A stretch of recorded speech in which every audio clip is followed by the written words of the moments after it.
Okay, this screencast is just a summary of all of our information on biomolecules. So the really important terms for biomolecules are monomers and polymers.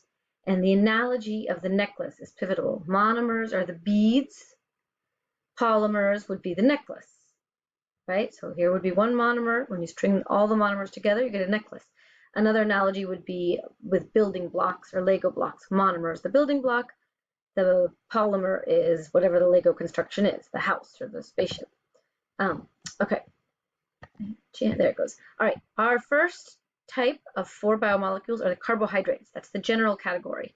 The monomer is monosaccharide is its scientific name. Its common name is sugar, right? You can get a monosaccharide, a disaccharide. These are both types of simple carbohydrates, more or less monomers. When you put many sugars together, right? This is a sugar, that's a sugar, that's a sugar, that's a sugar. Put many sugars together, you string them together like a long necklace made of many beads, you get a polysaccharide. Terminology, polysaccharide is a scientific name. Starch is the most common one, but there are others, and you can call them in general complex carbohydrates. So simple carbohydrates, complex carbohydrates, monosaccharide, disaccharide, polysaccharide. This shows you the 2 types of simple carbohydrates, the names you might recognize. You don't have to know these particular names, so don't worry about them, but they're kind of nice to memorize. Notice the starches are the most common complex carbohydrate. Here's what they look like. All monosaccharides, all sugars are carbon rings. Each corner here is a carbon atom. So carbon hexagons and pentagons. Disaccharides are just 2 of them. This is our most common kind of sugar. That's table sugar right there, the sucrose. In general, what you want to know about the difference is complex carbs are good in a nutshell. You don't have to worry about all the bullet points, but this is the nutshell explanation. They take far longer to digest, and therefore the energy is released gradually over a long period of time. These are super fast to digest, so the energy is released quickly, and then you run out of energy fast. And that has all kinds of repercussions and bad effects on your body that are not very obvious, because in and of itself that doesn't sound so bad, but there's other bad effects that come from it. So this is just more of that information. You don't need to worry about it. We're going to go back to glycogen soon. Second type of biomolecule is lipids. Lipids, the common name is fats. What is the monomer or the bead or the building block? It is the fatty acid. Okay, these are just 3 different ways of doing the fatty acid. These are the actual atoms it's made of. It's made of hydrogens and carbons. It's a big long hydrocarbon chain. There's a little carboxyl group at the end. This is another way of drawing it. Big long hydrocarbon chain, and these are fatty acids.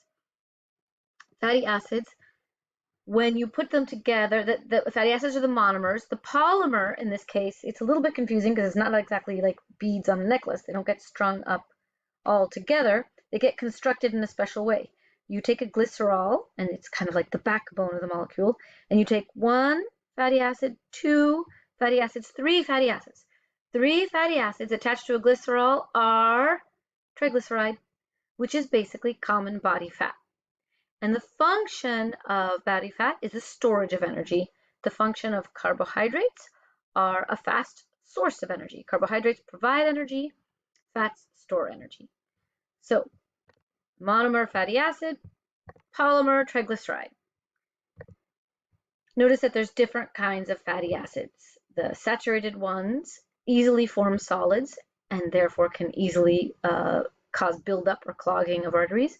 The unsaturated fatty acids, found mostly in vegetables and grains, don't solidify easily because of their awkward shape.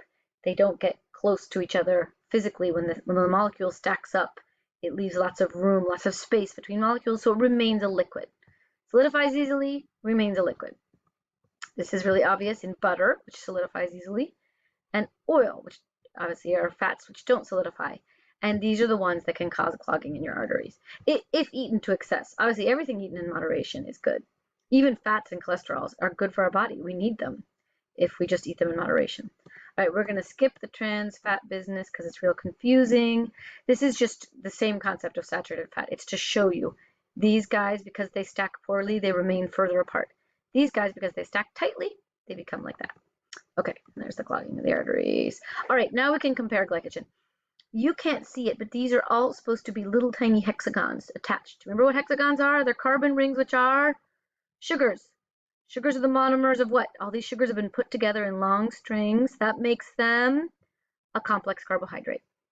So glycogen is a complex carbohydrate. These are like long branching polysaccharides or carbs. Your body makes glycogen when it wants to store energy. It wants to store, but it's storing energy in the form of a carbohydrate. So your body has two ways to store energy. It can store it as glycogen, which is a carb, or it can store it as triglyceride, which is a fat. This is much slower to burn, takes much more time, so it's long-term energy storage. This is faster, more immediate energy storage. You can access it really quickly. So if you miss a meal, within an hour or two, you're burning glycogen. That's how you get your energy. But it takes longer to start burning fat. So both glycogen and fats are energy storage. Okay, this is a second type of lipid.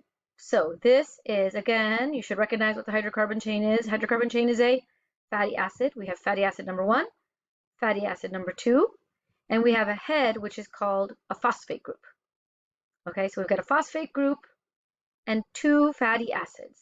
And these are called phospholipids. Oops, I just realized I don't have that as a title for the page. I should. This is the name of it, phospholipid. Okay, so phospholipid the simple diagram would be phosphate group, fatty acid, fatty acid.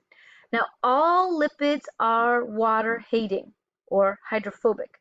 The most correct name for water-hating is non-polar. That's the most scientific name. All lipids are non-polar. They're water-hating. You can also think of them as being oily instead of watery, right? But phospholipids have a little trick.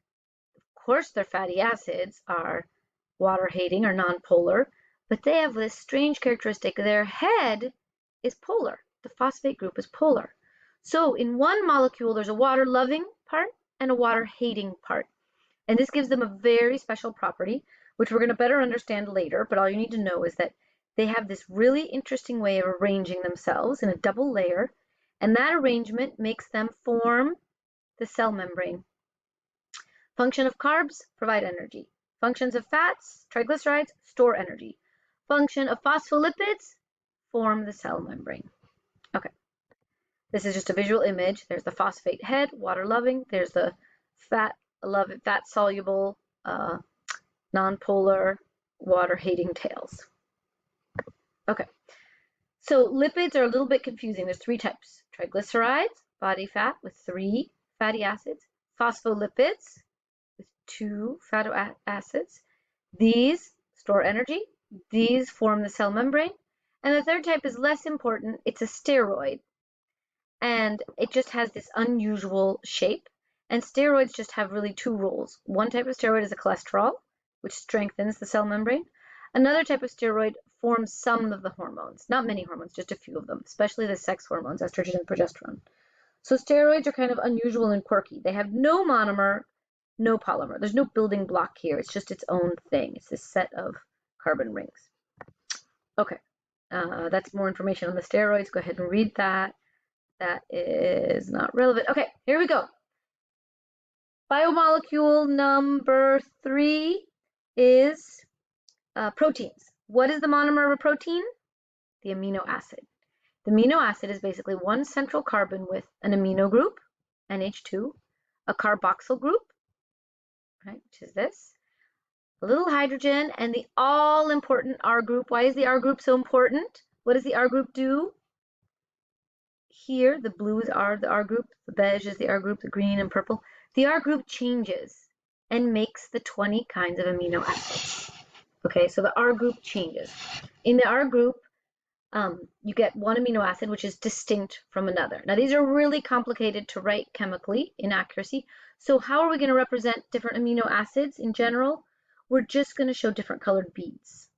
So the analogy will become that each colored bead is like a different type of amino acid. Like if we jump ahead to this picture, each colored bead is an amino acid. Now, is it really a blue bead or a pink bead? No, of course not. It's really one of these things, but they're very complicated to write. Note that 9 amino acids are essential, which means that our bodies cannot make them, and we need to eat them. They need to be in our diet. When they say essential, what they mean is essential to our diet. 11 are non-essential, which is not what it sounds like. They are essential to our health, but they're not essential to our diet because our body can make them. So we managed to make them no matter what. Okay, this was just a review slide. All right. So if you recognize, here's the amino acid that we had on the other page. What do amino acids do? Amino acids are monomers. What do monomers do? They attach these 2 amino acids. Then they attach again and attach again and attach again. The amino acids attach with what's called a peptide bond. Oh, here's 4 amino acids. 1, 2, 3, 4. And they'll keep attaching more and more and more and more and more of them. See what a long strand of amino acids we get. And let's read the text. They become polypeptide chains. Polypeptide chains are long sequences of amino acids. They're attached with peptide bonds. So there's a peptide bond between these 2 amino acids.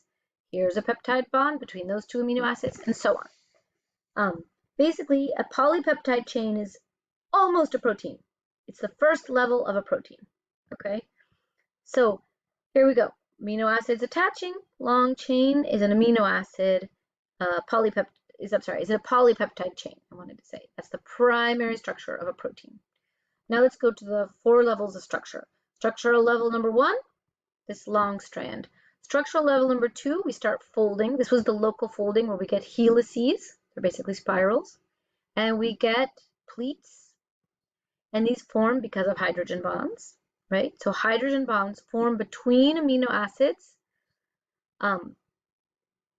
This is more so between the amino group of one amino acid, the carboxyl group of another amino acid. You can summarize that by saying hydrogen bonds between amino acids create spirals and create pleats. Here they are again. Now we've got some 3D shapes, spirals and pleats. But we're going to get more folding. So here's structural level number 2, the spirals and the pleats. Now the 3rd level of structure, the entire peptide chain, the whole thing folds into a 3D structure, like this. Okay, so the entire chain folds, that's the 3rd level of structure. The 4th level of structure is when multiple peptide chains come together. So here was one protein that folded, maybe it's the red one, let's say, but then another protein chain came and another one and another one, and now this final protein is made of 4 different proteins. So structural level number 1, sequence of amino acids. Structural level number 2, helices and pleats. Structural level number 3, folds into, the entire chain folds into a 3D shape. Structural level number 4, multiple proteins come together. That's the same image. Okay, same exact thing. Go through them on your own. 1, 2, 3, 4. See if you can go over those. This is just kind of a visual analogy for what's happening when amino acids fold, just to show that they become very, very different things, even though it would seem to be you start with the same thing. This is just to show you how important shape is. The protein makes this channel where ions can travel through the cell membrane, and look how it's made. It's made of 4 different proteins. That's the place where the ions travel, in the center there. So we're going to skip this. These are good videos to watch if you want to review them. Watch them in class. That was not essential. This was your worksheet. This is the answers to your worksheet. The only error on this answer is there should be 4 amino acids. And here we are with protein functions. Remember that proteins have a great variety of functions. I think we went over these a great deal in class, so you can just make sure you have all these in your notes. This is to explain what an enzyme is. Basically triggers a chemical reaction, right? There's the enzyme triggering a chemical reaction. Here's a summary of all the protein functions. You can go over this on your own. We did it a lot in class. I think you should be familiar with it. Here again is another set of answers to that exercise. And now we can begin our last biomolecule. Nucleic acids is the 4th and final group of biomolecules. The monomer is a nucleotide. The nucleotide is formed of a phosphate group, a sugar, a nitrogenous base. The nitrogenous base changes. So phosphate group, sugar, pentagon sugar, and a nitrogenous base. So here it is in a simplified form. This is how you can draw it, because obviously this is much easier. You can just call this a sugar. You need not call it a pentose. And here's the 5 different kinds. 4 of them are used for DNA. 4 of them are used for RNA. And here's the important part. When we take, you see your nucleotide, phosphate group, sugar, nitrogenous base, attach them to another one,